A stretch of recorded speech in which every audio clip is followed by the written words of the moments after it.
let me start with this.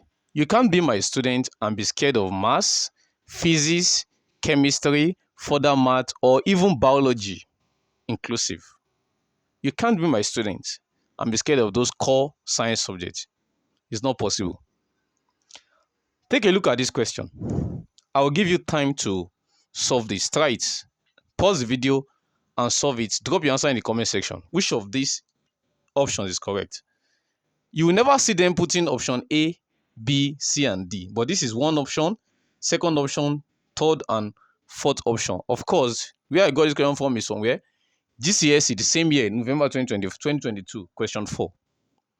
Now, let's start. We are told that 30 less than x less than 300. Let me write it out. You see what I'm going to do now. 300. You can't be scared. Okay? X is 200% of y, which means that y is lesser than x. That is the meaning.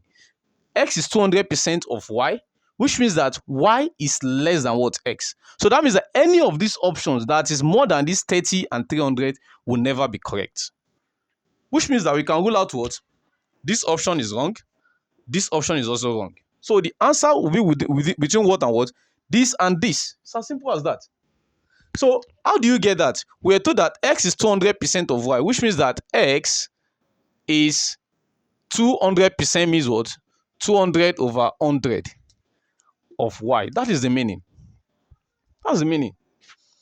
Do you understand? So what do we have here? We have what? 2. So which means you have x equals to what? 2y. So for me to get y, what am I supposed to do? Divide what's up by 2. Right? So y will be what? X over 2. And what does the ranges of x do we have here? We have 30 less than x less than 300. Just divide these values by 2. That's all. That's the meaning of this expression here. Take each of this number and divide by 2, which is going to be 30 divided by 2 less than. Now you are not going to place x here. You are going to put what? Y. Do you understand? Because it's not lesser than x. So less than what? 300 also divided by 2. So 2 year 1, 2 year 15. 2 year 1, 2 year what? 150. So we have what? 15 less than y, less than 150, which is our final answer. Which means what? Option what? B. But they won't put option here. So you have to circle this one. It's as simple as that. Just divide by 2. Yeah, that's the end of our today's lesson. Please don't forget to like this video, share the video, subscribe to my channel for more of this. I'll see you guys in next class. Bye for now.